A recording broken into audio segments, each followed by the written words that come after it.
The hearing of the Senate Appropriations Subcommittee on Energy and Water Development will please come to order. We are here today to talk about President Biden's fiscal year 2024 budget request for the Department of Energy, including the National Nuclear Security Administration. As Senator Feinstein, of course, continues her recovery, I want to thank Ranking Member Kennedy for being flexible and working with me to keep these hearings rolling and keep our appropriations process on track. For our country to keep families safe and stay competitive, and my colleagues have heard me say this many times now, we have to work in a timely, bipartisan way and live up to our responsibility here to provide the funding our nations need. That's why it is so important that we are continuing to hold these hearings and return to regular order for the first time in years.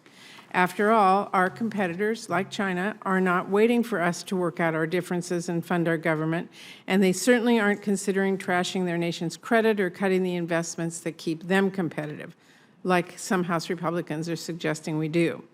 Our adversaries are doing everything they can to get ahead, so if we're going to continue to lead on the world stage, we have to lock arms, work together, and make sure our funding keeps pace at this critical moment. And if we want to stay ahead, we can't just focus on defense spending. We have to invest in the many other programs that keep our country strong and safe and competitive.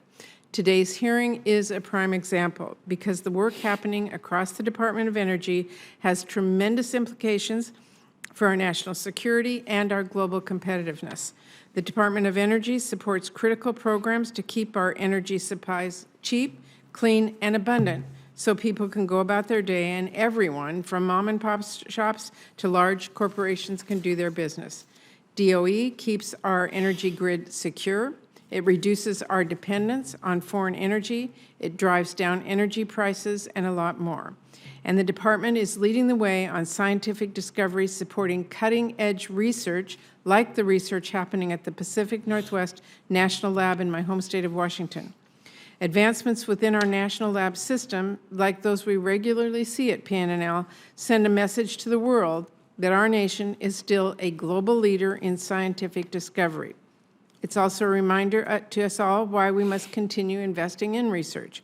We cannot cede ground and let countries like China get ahead of us and capitalize on the defining discoveries of the future. As long as those discoveries are happening in America, then the jobs that follow should stay in America too, and I'm sure we all agree on that. The department has a key role in this, as it does in helping our country lead in the green energy space. The climate crisis is a national security threat, an economic threat, and if we invest in research and green manufacturing and bringing those jobs here to our shores, it's also an opportunity to make sure the U.S. remains the energy superpower of the 21st century. Congress has made promising progress on this in recent legislation. Between investments in hydrogen power and the bipartisan infrastructure law, the Inflation Reduction Act policy to usher in a boom in green manufacturing for batteries and electric vehicles and more, and advancements in fundamental scientific research through the CHIPS and Science Act authorizations. But there is more work to be done, and this budget request shows the Biden administration is committed to making the investments we need to maintain our competitive edge. I'm pleased to see President Biden is calling for healthy increases for the Department of Energy so we can improve our grid and existing energy infrastructure, develop and deploy new technologies, lower our emissions and tackle the climate crisis, and of course, safely maintain our nuclear resources. I'm also pleased that yesterday DOE, Washington State Department of Ecology, and EPA announced the conceptual agreement in Hanford site holistic negotiations. I look forward to receiving some detailed briefings regarding the actual terms and revisions alongside my colleagues in the Washington State delegation.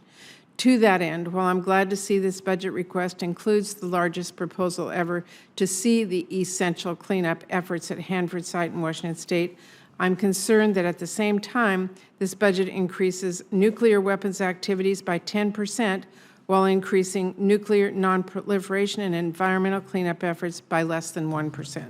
These programs are too important to be treated as an afterthought.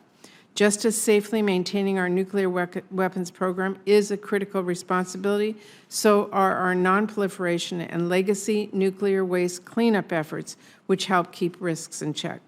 So I look forward to discussing with our witnesses how we make thoughtful choices here and make sure our nuclear deterrence, energy advancements, and research enterprise are getting the funds that they need, because the Department of Energy does play an absolutely crucial role in protecting our country and helping us stay in motion, stay competitive, and stay ahead of competitors like China that are close on our heels. Thank you, and with that, I will turn it over to Ranking Member Kennedy.